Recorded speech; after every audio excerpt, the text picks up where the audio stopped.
How your thoughts shape your reality. How you think and how you feel directly impact how your body reacts, and all three influence how you behave and what actions you take. This is how your thoughts create your reality. It's in the way you behave and act that you define who you are and what you experience in life, and the way you behave and act is simply a construction of how you think, feel and do. So, in short, number 1. Emotions are the reactions to the thoughts you give attention to. Number 2. How you feel and your body language is a reflection of what you are thinking about. Number 3. Since emotions and the body's reactions are triggered by the thoughts you give attention to, therefore, you are living in a world of thought. Your thoughts create your experiences and thus you experience what you think. This means that all the problems we experience are nothing more than thinking problems. The real problem is not the problem. The real problem is how we think about our problem. We are not our circumstances. We are what we think of our circumstances. You failing in your business is not the problem is in you perceiving it to be a problem, it's in how you are thinking about it. You dislike your job and blaming your career choices for it is not the problem, the way you think about it is the problem. Our problems are nothing more than our emotional and body reactions to our thoughts about the problem. So if we can observe and change our attention or perception, we can change our emotional reaction, which then changes our body reaction, which ultimately changes how we act and experience our reality, and that's exactly why true change begins from the inside, not the outside.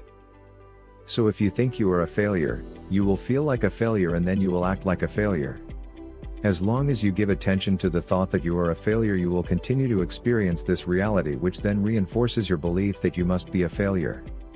This is called a thought pattern, and it has the power to destroy your life. Your thought patterns reinforce your beliefs.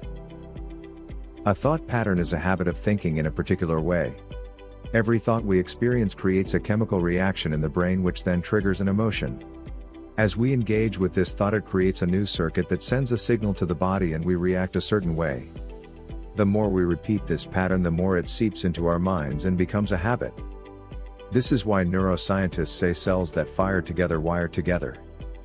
As you keep thinking the same thoughts, producing the same emotions, and performing the same actions, you continue to live by the same experiences. As we repeatedly engage in the same thought patterns of think, feel, do, these patterns encode as a blueprint in our subconscious mind. And what does our subconscious mind do? It runs 95% of our life on automation. This is why it's so hard to make change happen. It's because we have repeated the thought patterns so many times that they have now become rooted in who we are. Our thought patterns reinforced our beliefs, and our beliefs came to define who we are and the reality we experience. Psychologist Amy Morin explains that once you conclude yourself, you are likely to do two things. Look for evidence that reinforces your belief and discount anything that runs contrary to your belief. If you develop the belief that you are a failure, you will view every mistake you make as proof to affirm that you are indeed a failure, and when you do succeed at something, you will credit it to luck, and this is how your thoughts create your reality. As you continue to think you are a failure, you continue to feel and act in a way that reaffirms your belief. What happens next? You dwell and fall into a trap of self-pity. Create new patterns to create a new reality. So what does this all mean to you? This. 1.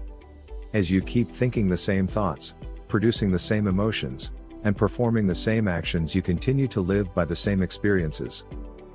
2. As we repeatedly engage in the same thought patterns of think, feel, do, these patterns encode as a blueprint in our subconscious mind. 3.